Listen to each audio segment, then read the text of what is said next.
We're jumping straight into First Majestic Silver today. Everyone is watching the price action, but the real story is the massive production spike and the dividend hike. Exactly. You're tuned into the Easy Money Show, where we make sense of the market's biggest moves. I'm glad you're with us. Yeah, glad you're here. Today is really about cutting through the noise. I mean, we're seeing a genuine commodity boom right now, but the question we have to answer is whether the fundamentals actually justify the hype we are seeing in the charts. And before we get into the nitty-gritty, make sure you subscribe and hit the like button. We're breaking down these high momentum movers every week, and you really don't want to miss the next breakdown. You really don't. Okay, so let's set the stage here. We are looking at First Majestic Silver, ticker AG. Oh. If you've been watching the mining sector at all, you know this name. Oh, yeah. The stock is up over 200% year over year. Yeah. In any market, that is a massive, just an eye-watering run. But recently, investors have been sweating a little bit. A little choppy, yeah. The volatility's kicked in, charts are getting choppy, and people are nervous. So the big question for today is this the peak? Or is First Majestic just getting started? It's the classic investor dilemma, isn't it? When a stock triples, your lizard brain just screams, take the profit, run for the hills. Right. Get out. But the material we're looking at today suggests this isn't just, simple price momentum.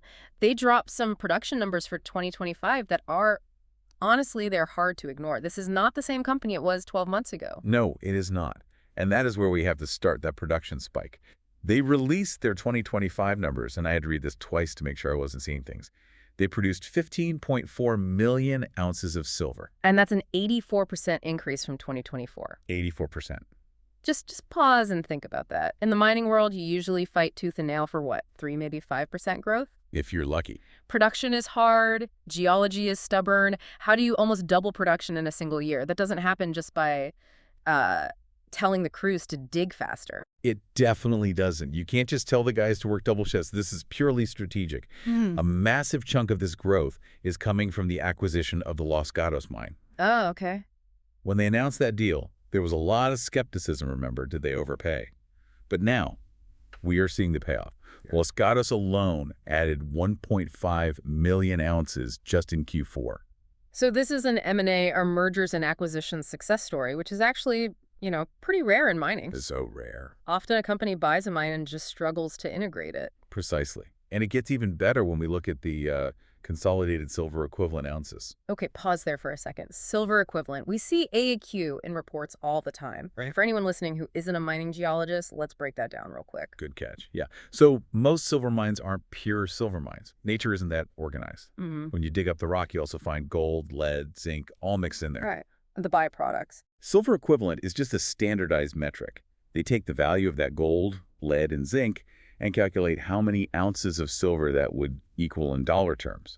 It just lets you compare the total output of different mines. Got it. So it's a way to normalize everything coming out of the ground, apples to apples. Exactly. And when you look at that number, they hit 31.1 million ounces.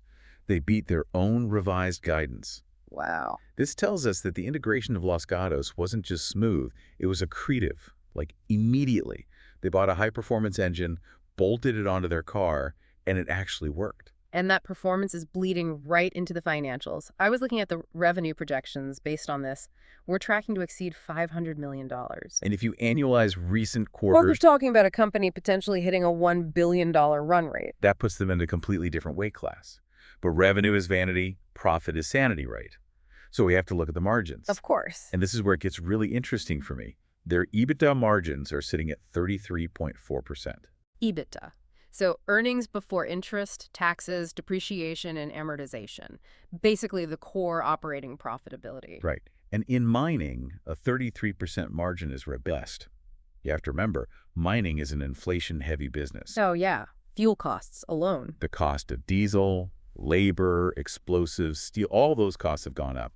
Keeping a margin above 30% means they are running a very tight ship. It suggests they aren't just getting lucky on the silver price. They are managing costs. Which explains why they are swimming in liquidity. I saw a mention of over $580 million in total liquidity. Operating cash flow is surging, so they have the cash. The question is, what do they do with it? Well, they're doing a bit of everything, but the part that has retail investors buzzing is the sweetener. They changed the dividend policy. Ah, the dividend. They increased it from 1% to 2% of net quarterly revenues. Okay, let's parse that. 2% might sound small, but for a dividend, doubling the payout is huge. But you said of net revenues, not profits. That is the crucial distinction. Most companies pay dividends out of profit. First Majestic pays out of revenue, the top line. So even if they have a bad quarter on the cost side, as long as they are selling silver, The shareholders get paid. It aligns you directly with production volume and the price of the metal. that's aggressive. It's essentially a royalty payment to shareholders. You get a cut of the sales, not just the leftovers. It is, and doubling it is a massive signal of confidence. Management is basically saying, we have so much cash flow coming from Los Gatos, we're going to pay you to stick around. They're not hoarding the windfall? Not at all. Yeah. And speaking of not hoarding, they are also doing some housekeeping. They sold the Del Toro mine. Right. For up to $60 million. Why sell now in a bull market? Shouldn't you keep every ounce you have? Well, not all ounces are created equal. Del Toro was an older asset, likely higher cost, maybe lower grade, or just needed too much capital to restart. Selling that to fund the high-grade projects is what we call portfolio optimization. It's the sell the old sedan to put a down payment on the Ferrari strategy. Exactly. And the Ferrari in this case is Los Gatos.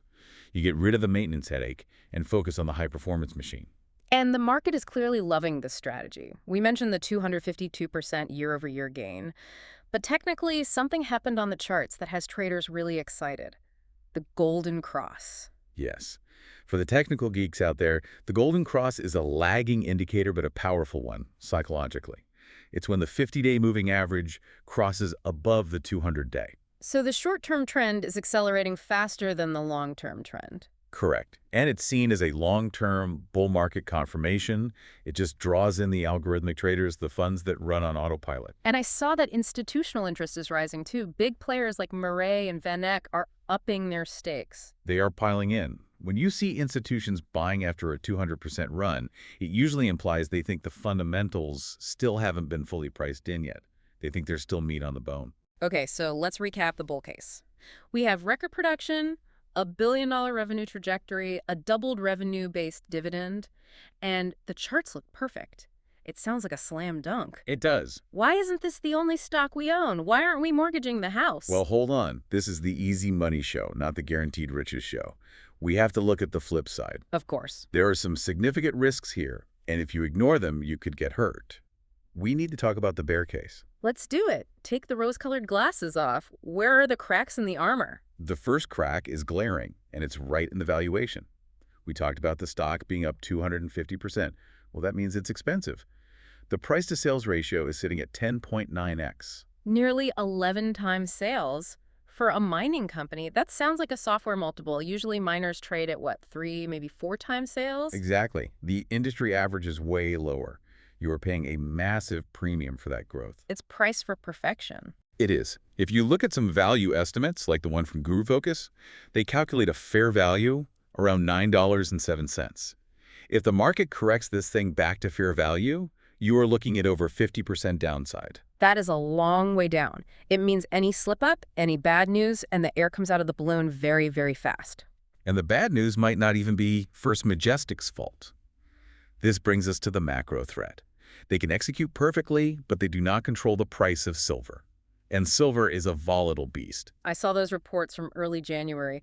The Economic Times reported a massive crash in Indian markets. Silver prices dropped by 10,000 rupees in a single day. A violent move. And you have to understand why India matters. They're one of the largest consumers of physical silver in the world. For jewelry, investment, everything. So when their price crashes, it signals a demand shock in the physical market. And HSBC put out a warning too, didn't they? They did. They cautioned that prices are at unsustainable levels.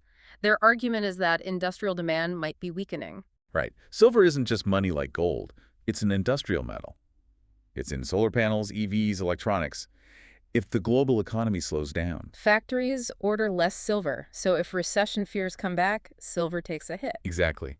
And if silver drops below that critical $80 per ounce level and stays there, those beautiful 33% margins we celebrated, they get compressed very quickly. And it's not just the external market, right? Digging into their guidance, I saw some concerns about the actual rock they're digging up. They mentioned lower metal grades. This is the operational headwind. Explain grade for someone who thinks a rock is just a rock. Why does that matter so much? Think of it like a chocolate chip cookie. The silver is the chocolate chips. High grade means a cookie packed with chocolate. Yeah. Low grade means you have to eat 3 cookies to get the same amount of chocolate. So if the grade drops, you have to dig up, crush, and process more tons of rock to get the same ounce of silver. Exactly. And processing more rock costs more money, more energy, more labor. It's an efficiency killer. They have to run faster just to stay in the same place. And the market doesn't seem to have a lot of patience. I noticed despite the huge revenue, they actually missed their Q3 earnings per share expectations, came in at 7 cents versus 11. And that is the danger of that high valuation.